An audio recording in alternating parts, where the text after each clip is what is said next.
Oke, di sini kita udah mulai ya. Karena sekarang kondisi sudah mulai rintik hujan. Di jam berapa Jo sekarang Jo?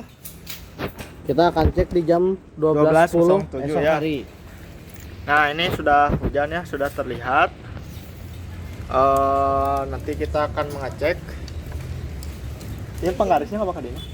Oh iya, penggarisnya. Ya, kita sedang setup barang-barang keperluannya yang dibutuhkan seperti botol 1,5 liter, lalu ada corong, penggaris dan juga alat pembantu seperti double tip teman-teman. Oke, siap. Kita berada di kosan Wisma Putih ya, area Geger Arum. Jadi kita ada di lantai 4 buat tempatnya, di lantai 4 Wisma Putih. Wisma Putih. Di rooftop. Enggak bakal kok. Oke, jadi di sini kita ada di penjelasan pengukuran curah hujan tuh bagaimana di lapangannya. Nah, kita next aja. Nah, jadi dari kelompok 2 ini sendiri kita melakukan pengamatan curah hujannya tuh di kosan Wisma Putih yang terletak di Geger Kalong, Bandung. Kita siap pengecekannya tuh dilakukan tepat pada pukul 12 waktu Indonesia Barat dari tanggal 5 sampai 11 April yang artinya itu sekitar 1 minggu. Nah, selanjutnya ada botol alat dan bahan. Yang pertama tuh kita ada botol 1,5 liter. Selanjutnya pastinya kita ada penggaris buat mengukur berapa jumlah airnya. Ada juga corong yang ini tuh menyesuaikan dengan lubang dari botol ini. Selanjutnya ada selotip buat penahan dari botol dan juga pasti ada gelas ukur buat kita pengecekannya di tiap hari itu kita masukkan ke gelas ukur gitu. Selanjutnya ada stopwatch dan juga ada alat tulis pastinya. Oke, selanjutnya ada prosedur kita di sininya bagaimana. Yang pertama pasti kita pemasangan botol terlebih dahulu.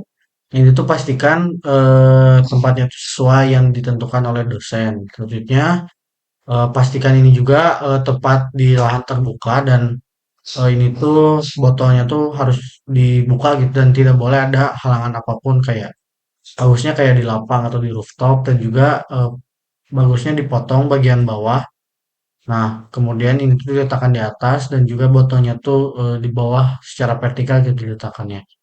Sebenarnya tinggi tempat botol objek pengamatan tuh sekitar 1,5 sampai 3 meter di atas permukaan tanah. Selanjutnya juga ada berikan label pada objek pengamatan agar tidak terganggu gitu. Bisa ada orang yang aneh-aneh gitu yang tiba-tiba membuang botol kita kayak karena kelihatannya mungkin seperti sampah tapi tidak ada sih sepertinya ya orang kayak gitu hanya orang aneh aja. Selanjutnya pengukuran ini tuh dilakukan secara manual pastinya dilakukan tepat di kurun waktu 24 jam dan juga pengukuran ini tuh dilakukan dengan cara mengambil air hujan di dalam botolnya. Selanjutnya dimasukkan ke dalam gelas ukur lalu kita akan foto atau dicatat di alat tulisnya. Nah, dari hasil seminggu tersebut, kita dapat diketahui bahwa dari ruas corongnya tuh ada di 0,7. Nah, selanjutnya ada luas penampangnya tuh dapat dari mana? Nah, ini tuh dari 3,14 tadi dikali 0,7 dan juga dikali 0,7 dari ruas corongnya. Maka didapatkan 1,538. Nah, selanjutnya tuh kita dapat curah hujannya tuh di hari pertama nih yang paling besar tuh 520 mililiter. Nah, sebenarnya kita harus ubah ke milimeter karena kan ini dihitung curah hujannya gitu. Maka dari itu ini tuh dapat dari mana? Dapat dari 520 ini dibagi luas penampang ini. Maka didapatkan 338. Nah, dari sekitar 7 hari kita melakukan pengukuran, hari hujannya tuh 5 hari gitu. Nah, bisa dilihat itu tren hujannya tuh gini, dari awalnya kita deres banget, terus 2 hari itu puasa gitu hujannya gak ada. Selanjutnya hujan lagi lumayan, sedang di sekitar ya 200 milimeter. Selanjutnya kita sedang itu hujannya kayak gerimis-gerimis doang. 13,9. Selanjutnya di terakhir hujannya lumayan gitu. Maka dari itu, maka dari itu ini kan masuknya bervariasi gitu karena tidak menentu.